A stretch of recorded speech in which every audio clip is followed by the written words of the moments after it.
Hello, welcome back to Diary of a Creator. So, if this is your first time here, then welcome. I am Victoria, and this is a channel for those bold and ambitious souls like me who are wanting to redefine success on their own terms. So, you're sick of the monotony, the bullshit of life, and you're wanting more. And this is a channel where you're going to learn how to connect with your inner compass and align with your inner truth, and using and learning as well the natural laws of alchemy to be able to bring to life what is truly meant for you. So, a life of freedom and one that truly lights you up. So, if my content resonates, the channel resonates, then I'd be super grateful for any likes, shares, subscribes to help me to grow this and reach more souls. So, I want to kick off today just by saying Happy New Year. This is the first video of 2025 and the first video that I have done in a while as well. Apologies for that. I have been a bit underground, just really pulling back in order to regroup and recenter and get myself really embodied with where I'm going, because there was couple of things that were coming up towards the end of last year, and then I wasn't listening to pause and to stop, and then I got very sick. And this is how our souls like to work sometimes, when we don't listen. And so that's where I've been, nowhere specific, just working on me and getting really grounded and embodied with my mission into this year, because this year is going to be big and I am back with a bang. And I know that there will be a lot of healers and light workers and all of that doing the same, because this is a big year. And I wanted to kick it off with it's come from a reflection that I did across the New Year's Eve period. So I went off grid for 5 days. I highly recommend doing that for creation. It just word vomit everywhere. But I just started doing a reflection of the culmination of all of the lessons that I've had across the past few years from coming out of corporate into the soul-led path. And I felt that these are useful to share more as not warning signs. I don't want to put you off, but it's an honest reflection of what is required. And if anything you'll get from me, it's always the honest truth. And so this is really the things I wish I had have known before I took the leap, and potentially different ways I would have gone about it as well. But we're here now, and hey ho, but I'm sharing these with you if you are considering that move out of corporate, or you might even not have any idea of what you're here for or your mission, and you're still working that out. This is still for you. If you're about to leave corporate, this is still for you. If you've left corporate, this is still for you. This is really just a whistle-stop shop of everything I wish I knew. Okay, so this is in a little bit of a different format, because I came out with really 12 lessons, and I'm going to walk through them. And I want to premise it by saying that the reflection came about because, let's just say, it was a lot harder than I thought it would be. And the biggest reason why it was harder than I thought it would be was because I underestimated the stickiness and the grip hold that your ego and your fear can have on you. And this is what ultimately makes it hard. If you think of like your soul journey being flow, and you're wanting to pull in, your ego is going to dig its heels in the sand. And that's what causes this frustration. It's like, no, I don't want to go. And it just sticks there. But equally, this is the journey as well. A big core part of stepping into a space where we begin to follow the heart, we begin to listen and understand our inner compass, and we start to follow it. We haven't ever done that before. And so naturally there are going to be lessons, particularly, I dare I say, the older we get, because we do get more stuck in our patterns. But we really need to come out of our patterns to completely rejig into a different way of operating. If you are in corporate or from or coming out, there is a specific mindset that gets drilled into us. It's even from school, really, to be honest. It's that mindset, and it's tricky. I'm still moving through it. I'm still releasing its grip on me as I go through. One of the lessons was that as I stopped recording, or basically went off grid for a couple of months, it was because I kept having this corporate mindset show up in the business, and I was getting told and told and told and told, this isn't going to work. And lo and behold, it didn't work. And then I still wasn't listening. And then I got sick. It's like, you need to stop. And so that's exactly what I did. And through that cocoon, there's been many lessons, which is why I say I've got word vomit. And I will be showing up here often because I have a lot to say now. So I want to start with the 12. Number 1, be prepared for uncertainty. Now, I originally wrote this as instability, and this is twofold, where you are stepping out into something you've never done before. There is naturally going to be uncertainty. Equally, through uncertainty, it can feel like instability, because if you think of corporate and the stable paycheck that you have, particularly around this factor, you never really have to think about that. There's just sitting there. Now, what you're doing when you go into a new path is, in essence, initially it can feel like all of your foundations of safety are gone. And they are, because they need to collapse, because you were coming out of, in essence, finding a false sense of security and certainty in a system to a completely different way of living, which is internally driven certainty, stability, and safety. And planning and forging ahead, as I said when I went underground, planning and forging ahead and forcing and all of these things are not going to work. You can try, you can do what I did, and you can try, and you can dig your heels in the sand and be really uncomfortable with not knowing where you're going and try and map it, but it will not work. And so this is the thing to be prepared for the most. And there is definitely work to do of finding it within, particularly within the body, and your ability to hold uncertainty and fear, because fear will come with uncertainty. It can be very uncomfortable.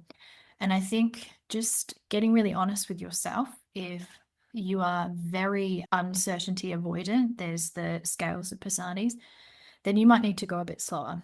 If you're really, I'm quite risk averse. I just drop in, and it even got me at points, and I wouldn't have thought that it would, which was probably why I put this right up the front. This is a big one. So be compassionate with your nervous system on this and don't freak it out too much. Number 2, and this one is probably the one that will cause potentially the most pain. Not everyone will support you. And you'll be surprised, because it's not always the people who you necessarily think, but it is the reality. And where, particularly around family, and this one can be a tricky one, and this is one I've been unwinding as well, where they fear the unknown and you're moving into the unknown, and they see your cushy corporate career that you had before, which looked like all of your peers. And if all of your peers have got that and you're shifting this way, naturally you're not going to get the support from all of them. One, because they can't really understand the journey that you're going on, but it's going to be reflected to you in different ways. The hardest one to deal with is the criticism and also the unconscious envy that people will have of your courage, because when you take a step out, you're choosing a path of freedom. You've got more freedom, or you're choosing more freedom, which takes a shitload of courage. You trigger people. You trigger people that have it within themselves, and they will say nasty shit, like, I've had just shit. And this is a thing. It's a thing that's not necessarily talked about, even just generally going on a healing journey and changing, where not everyone is going to support you. Some people are going to cheer you on. Others are going to stay dead quiet and just continue to talk about themselves. Others are actually going to criticize you, encourage you to turn back, all of these different things. Do you really have a cat? I hope it works out for you. They're only saying that because within them, they have so much fear around what you're doing that they couldn't even possibly imagine that it's possible. It's got nothing to do with you. But it is hard. It's one of, I'd say, the hardest, most unexpected things. And it'll be in one of my other points as well, where you need to find people that are moving in the same direction as you, because those that are not actually going to be able to support you. And that is just the reality. It's just a different path. They don't understand it. Third, be humble and don't be naive. I wrote this one for me because I was naive. I am a much more inclined to be a bigger picture dreamer of possibilities and not really thinking through a lot of the practical. Dare I say, I probably left corporate slightly too early just because I was in this, fuck it, I'm done, I'm leaving, and I'm going into my purpose. The universe is going to support me. It's just going to be so easy because I'm in service. I wasn't in service. I was actually still very much an ego, which is why it didn't really work. And I've had to go through the school of hard knocks and slaps in the face for the past 2 years to really come into being humble. And the analogy I use is you would not expect to walk into a corporate office as a junior and be treated and get the same salary and benefits as the CEO. And you're not going to in this case. So I guess that's just the thing, is it takes time. You are still a beginner. You are still a learner. It's very common in Bali for people to do their life coaching certificates and have one ayahuasca experience and think that they know everything about spirituality. And I will say that ego is quite natural because I definitely had it a little bit, and that's okay. It's part of the journey where you start to learn all of this new stuff and then you're like, oh, I've got all this knowledge versus other people. Yeah, you're going to need to come down a notch on that and just, don't be naive. It's a pathway and it's going to take time. You're not going to walk in and everything is working handed to you. You are going to have a series of failures and rejections and judgments that you're going to need to pass through to build your resilience into this path. Sorry for the bad news. Number 4, not everyone offering help will be helpful. This is a lesson on discernment because there are so many people out there that can help you, business coaches. Like, I daily get them in my feed and all of this. You could be learning and learning for the rest of your life if you continue to listen to all of these sources, because they all help you. And a lot of them will tell you that this is the only way to do this. That's bullshit. Just run. This is where I got to because I've made quite a few wrong investments. And in hindsight, I knew in my gut, I knew that they were wrong. I felt it, but I pushed past it. The reason I pushed past it, and watch this, is I had deemed in whatever area it was, so mainly for me, it was business, that I didn't know anything. And, oh, they know something, and, oh, look what they've done and they've got that. That doesn't mean they can help you because their business structure, their vision, it might be completely different to what you're doing. The only true way to discern who can help you and who not is, one, look at where they're going, what they've done. Is it aligned with you? But you got to listen to your gut. The few programs I've ended up in, which have been truly life-changing, I was sitting in their free training, because a lot of them will do that, and I was like, I need to know more. I've got to know more. And it was a full body lean in. The ones where I made the wrong decision, I never got that. I was always in my head of like back and forward, and you might be back and forward because some of these are very high investments. But generally speaking, if your energy is, I need to know more, so that's a good sign. Number 5, you are the foundation. So fix it first. If you don't, you're not going to get far. And this is probably the point I was the most naive on, actually. Even though I'm in a personal development category and I thought I'd done all my personal development for the rest of my life, that's bullshit. But I hadn't factored in that the first stage of this is all belief work. It is all about you, because you are going to get faced with your deepest fears, pains. All of these things are going to confront you. If you don't work on that layer or know that's what you need to do, so even if you were to proportion your day or your time, or if you haven't even started yet, just start with this. It's working on your foundation. And this goes into that point around uncertainty too, because your foundation is what's going to hold you through this, because you will have to come up against your fears. That's it. If you have a shaky foundation and a shaky belief set, you'll just run. And you'll think it's because it didn't work out. And you'll think that, oh, it just didn't work, it's unaligned. It's not actually. It's your shaky beliefs around what's possible for you, if you're good enough, capable enough, all of this. And I learned this really the hard way about a year ago with a program launch, which flopped. It didn't actually flop, but in my head it had flopped. I'm like, oh my God, blah, blah, blah, I'm not cut out. I went hiatus for a little while. That was not the launch. It was a learning experience. It was my beliefs, and my beliefs very nearly turned me away. But the thing with that and the monthly beliefs is you can't hear, let alone follow, your own inner compass if it is muffled out by fear and doubt. It will totally cut you off from it, and you really just won't get very far. So if there's anything to do initially, it's that. Number 6, which goes to the point that I was saying at the beginning. If it starts feeling like corporate, you need to pause. So this is for those that may already be moving in, or you might even be studying something.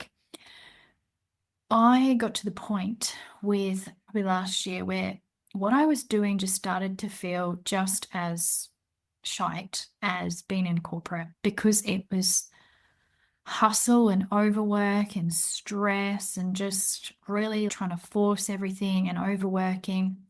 And at this point, I thought I'd made a mistake, which is why I was saying be careful of the shaky beliefs. And I was about to walk away. I was like, nah, this isn't it. But what had really happened is it wasn't my vision that was wrong, or where I'm going was wrong. It was how I was doing it, which was creating this blur. And I took a step back to work on the mission and what I'm actually truly here for. And it was all what it was. It's just the way I was going about it.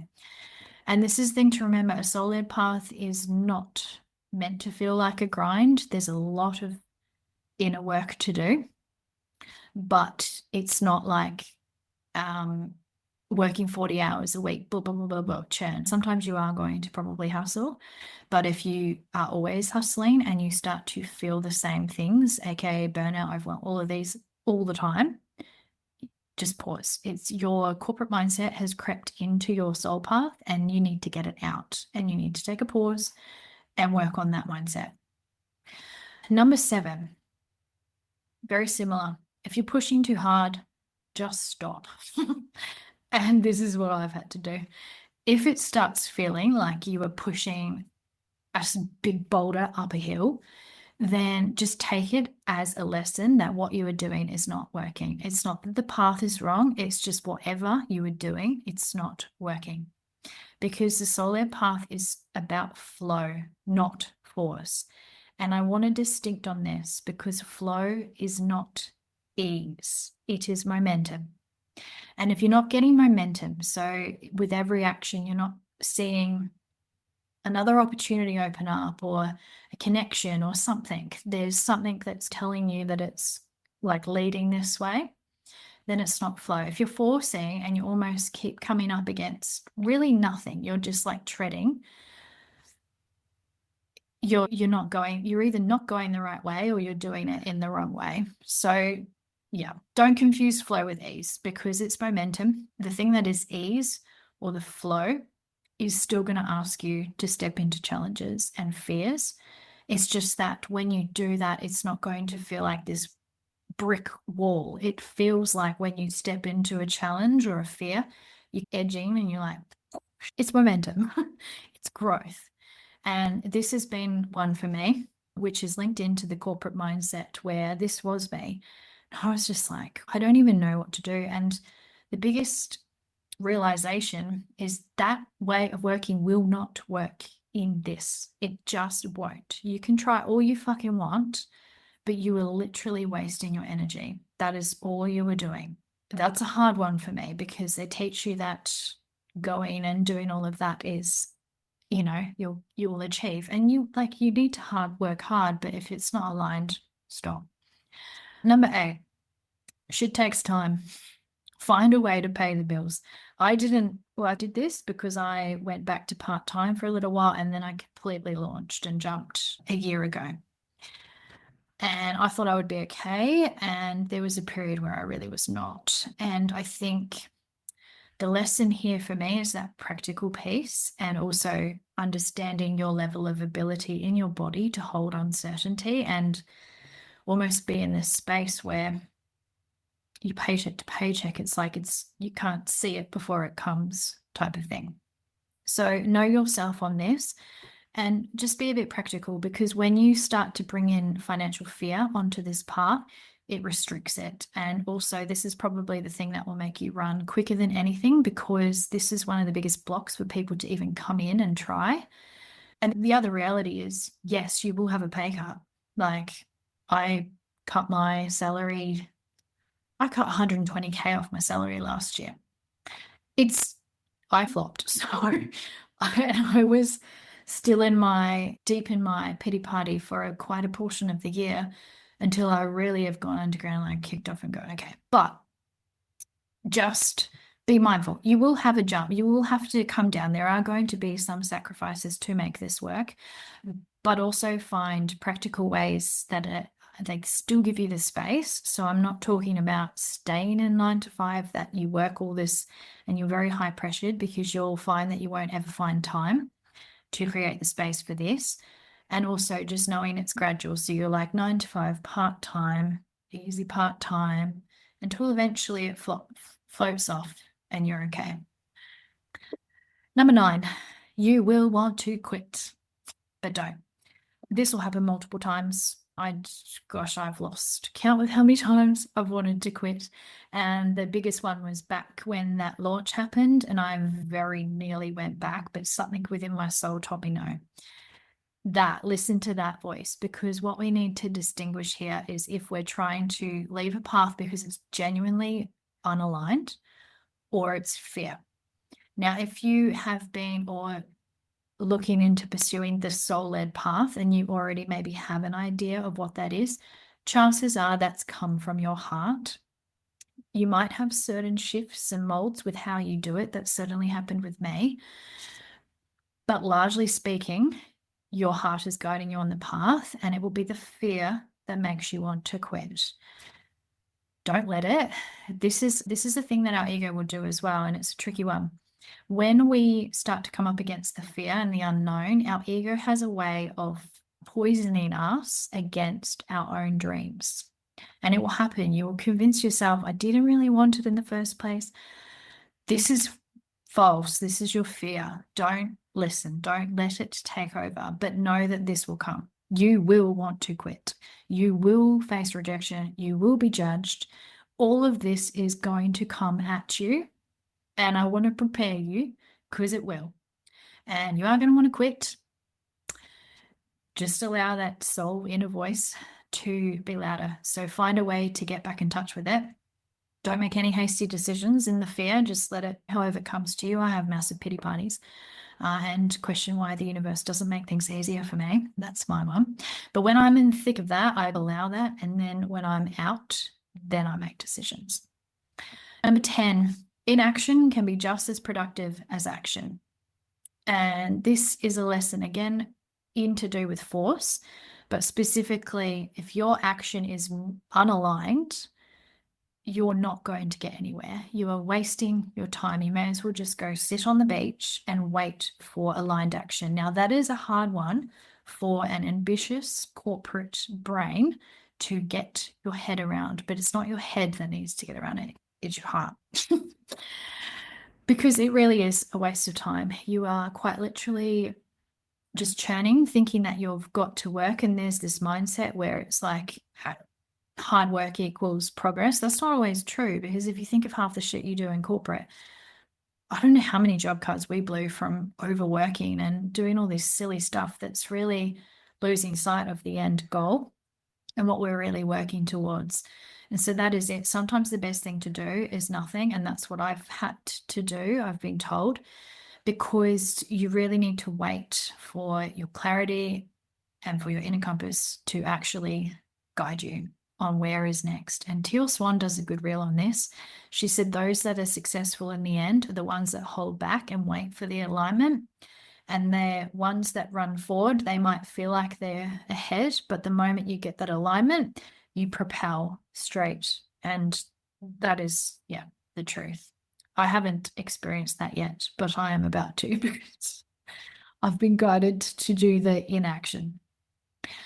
Number 11, if there's anything, trust your inner compass. It's never wrong. So that discernment piece, all of it, knowing what your heart wants. And this is really, your inner work is just, if not the most important part of this, and tuning in with your inner compass, not other people's. Other people cannot map your journey. They cannot. They might have strategies and structures that have worked for them. If that strategy and structure is different to the way that you are going and gearing, then it's not going to work. Your inner compass is the only thing you should truly listen to, because if you need to pull in resources, support, learnings, lessons, it will get you there. It will tell you where you need to go. It's not that you cast yourself off from listening to people altogether. It's just you listen to the right people, and your own inner compass will guide you to those people, and it always will, and you will know it. There is a feeling. It is your guide. Just trust it. If you don't trust it now, that's where you need to be working, is trusting your ability to hear it and to listen. And I'm actually going to do a video on that because it's key, and it can be quite confusing between deciphering all of the voices in our heads, because there's a lot. Number 12, which is the last one, don't go it alone. Find your tribe, or find that person that you resonate with. So again, the discernment is key. If you feel inspired by the person, there's something in their energy that you draw into, just whoever your inner compass draws you to, go that way, but you will need support. Why? Because the ego can get really loud on this journey. And if we don't have people to pull us out of the thick of it when we're in it, we will walk away. As I said, when I had that crash about a year ago and I nearly went back to corporate, the only thing that really stopped was I joined a intuition circle as part of, I study William Whitecloud's Natural Success. And it's an intuition circle, and it's all about holding people in their greatness. If I didn't join that circle, I'm really not sure what would have happened, because at that point in time, I needed other people to hold me in my own. I had gone so far down into my shithole that I needed that. And you will too. Everyone does. I am a very independent learner, all of that, but even I need it. And that's just the reality. So those are really the 12. I don't mean them to be like heavy hitting, and I know that they are, but equally the reality of this journey is it's full of light and dark, and you can only get to the light through the dark. It's really the only way, because unfortunately, well, not unfortunately, because this is obviously the design of whatever experience we choose to, because no one's exempt, is all of our ego and our fear and our limitations are in this shadow. If you don't bring them to light, they're going to continue to operate and control your journey. So you might think that your compass is going here. I'm like, I'm going here. If you're not aware of the shadow aspects of yourself and the fears and the underlying beliefs and the patterns that are running in the background and you don't even know, your compass will just shift here, and you're working your way this way, and you get to the end, you're like, hang on, I didn't actually get what I wanted. Yeah, because the shadow is controlling your compass. And so this is why awareness is key. And also just knowing that these things are going to come, because this is just the journey, really. So I'm going to leave it there. I hope that was a big bang for 2025.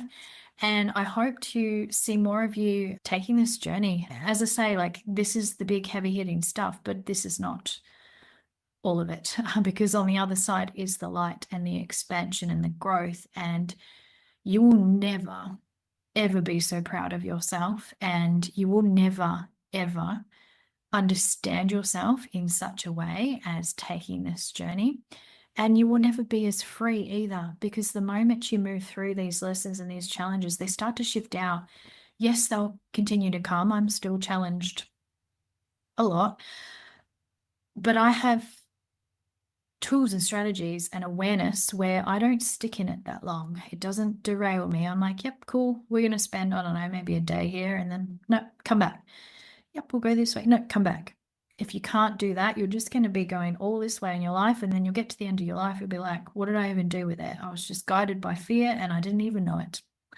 So it's a beautiful journey, but not an easy one.